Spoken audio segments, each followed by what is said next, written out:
হযরত সুলাইমান আলাইহিসসালামের যুগে এক রাখাল গভীর জঙ্গলে ভেড়া চড়াচ্ছিল। হঠাৎ একটি শিয়াল এসে তার কাছে একটি ভেড়া খেতে চাইল। রাখাল বলল, এই ভেড়াগুলো হযরত সুলাইমানের সম্পত্তি, আমি শুধু পাহারাদার। শিয়াল বলল, তুমি তার কাছে গিয়ে অনুমতি নাও। তখন রাখাল বলল, আমি গেলে তো এই সুযোগে তুমি আমার ভেড়া খেয়ে ফেলবে। শিয়াল তখন অদ্ভুত এক ওয়াদা করে বসল। সে বলল, তুমি নিশ্চিন্তে যাও, আমি নিজেই তোমার ভেড়া পাহারা দেব।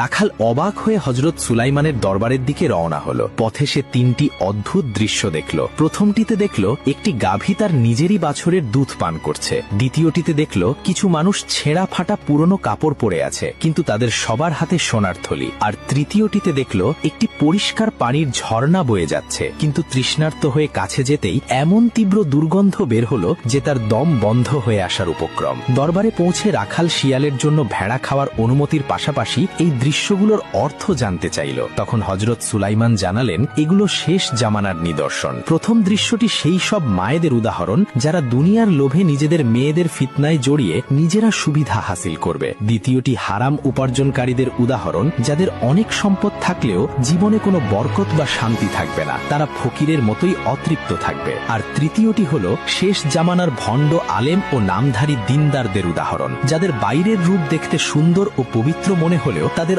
অন্তর দুনিয়ার মোহে পরিপূর্ণ থাকবে। ভয়ে কেঁপে উঠে রাখাল জঙ্গলে ফিরে এলো। দেখল শিয়ালটি সত্যিই তার ওয়াদা পালন করেছে। নবীর অনুমতির কথা শুনে শিয়ালটি পাল থেকে সবচেয়ে দুর্বল আর অসুস্থ একটি ভেড়াকে বেছে নিল। রাখাল অবাক হয়ে এর কারণ জানতে চাইলে শিয়ালটি উত্তর দিল, আমি একেই বেছে নিয়েছি কারণ এই ভেড়াটি তার রবের জিকির থেকে গাফেল ছিল। একটু গভীরভাবে ভেবে দেখুন, আজ আমরা শ্রেষ্ঠ জীব হয়েও দুনিয়ার মোহে সৃষ্টিকর্তাকে ভুলে বসে আছি।